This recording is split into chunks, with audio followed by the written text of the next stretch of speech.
Belakangan ini, sedang ada video yang viral di sosial media tentang seorang anak bernama Thorik Rizky, seorang siswa lulusan SMP 4 Bondowoso yang hilang ketika mendaki di Bukit Piramid, Pegunungan Argopuro di daerah Bondowoso, Jawa Timur.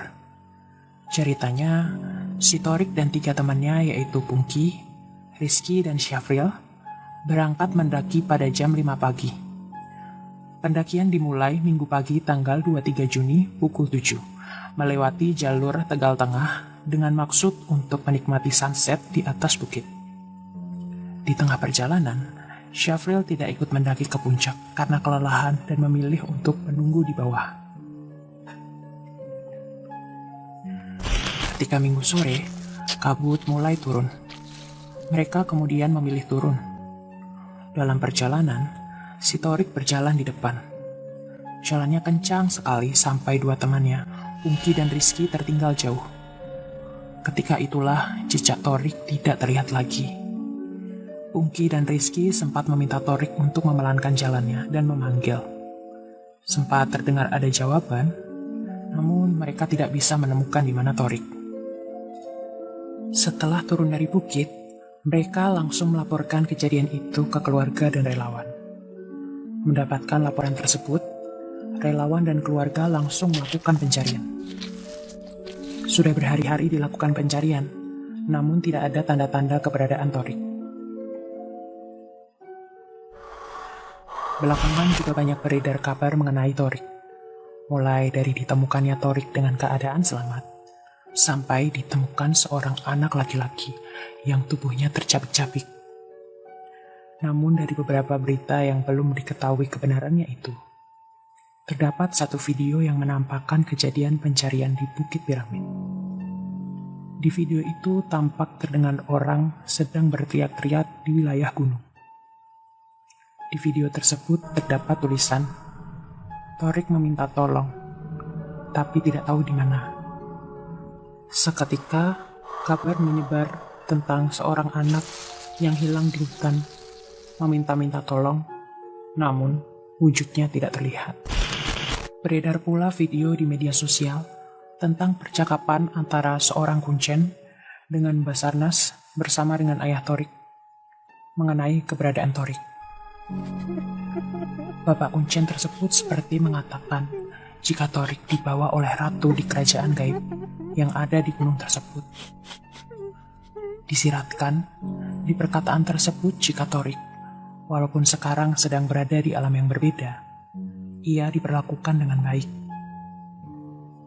Bapak Basarnas tersebut meminta maaf jika memang ada perlakuan dari Thorik yang tidak berkenan dan meminta agar Thorik bisa dikembalikan ke alam aslinya. Cerita mengenai hilangnya pendaki ketika sedang dalam keadaan turun gunung juga dialami oleh seorang warga Palangkaraya bernama Indra Wijaya Arta Kesuma. Ia hilang ketika melakukan pendakian di Gunung Muro, Kabupaten Murung Raya, Provinsi Kalimantan Tengah, sejak Jumat 31 Mei, yang akhirnya ditemukan dalam kondisi masih hidup 6 hari kemudian. Di sebuah channel YouTube bernama Joshua Redfield, Indra Wijaya akhirnya membagikan kisahnya survive walaupun sudah hilang selama 6 hari di gunung dengan hanya berbekal sedikit makanan. Indra bercerita, hari itu ia memutuskan mendaki Gunung Muro untuk menikmati sunrise di puncaknya.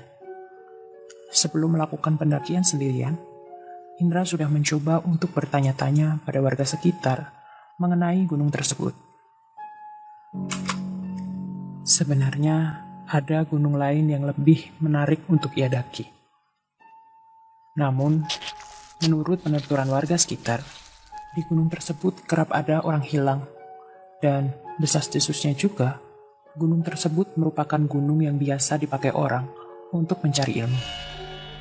Setelah memperhitungkan kembali, Indra akhirnya memutuskan untuk melakukan pendakian pada pukul 4 dan naik ke Gunung Muro untuk menikmati sunset dan turun sekitar pukul 7. Karena Indra hanya melakukan pendakian yang cepat, ia pun memutuskan untuk hanya membawa sedikit bekal saja. berupa 3 buah roti dan air mineral. Setelah melakukan pendakian dan sukses melihat sunset di puncak Gunung Muro, Indra memutuskan untuk turun gunung sekitar pukul 6:30 malam. Ketika di perjalanan pulang ini, Indra tidak sengaja terperosok ke jurang dikarenakan kondisi gunung yang sudah gelap. Lampu sorot yang ia pakai pun juga tidak dapat mendeteksi adanya tebing itu. Setelah terpelosok cukup dalam, Indra sadar ia tersesat karena ia jauh meninggalkan jalur pendakian yang harusnya ia ambil.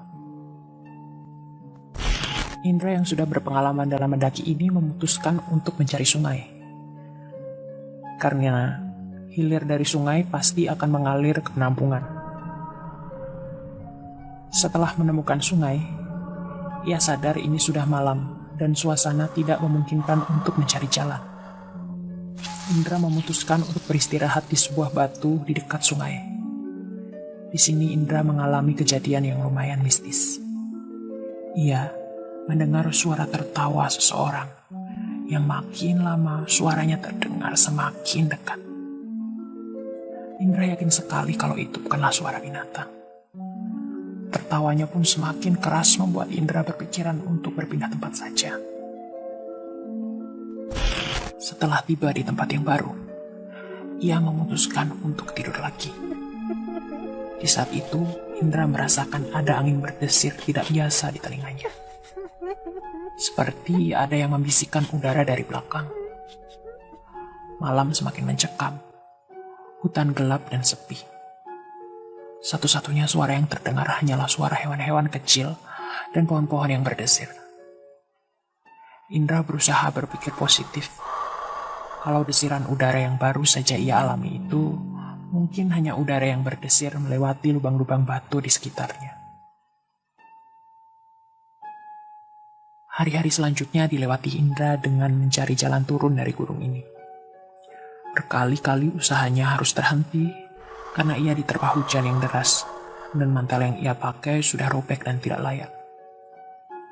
Indra mencari cara untuk pulang dengan menyusuri kembali jalan dakinya.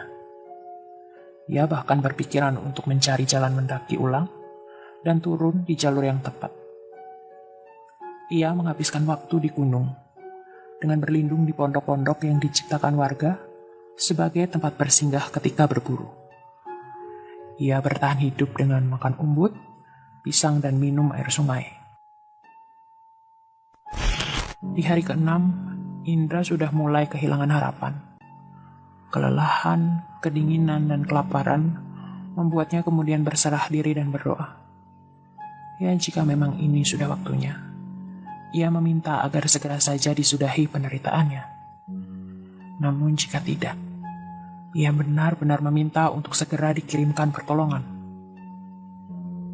Tak lama, terdengar suara orang yang memanggilnya. Ternyata warga yang sedang berburu menemukan Indra dalam keadaan lemas. Setelah diberikan bekal makanan dan minuman, Indra beristirahat sebentar untuk memulihkan tenaganya dan bersiap untuk turun bersama warga.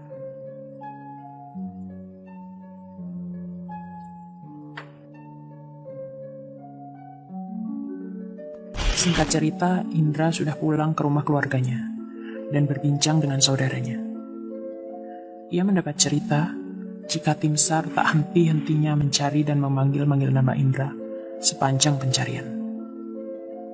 Bahkan para tim SAR ini juga beristirahat dan mencari di pondok berburu warga, tempat Indra selama ini beristirahat.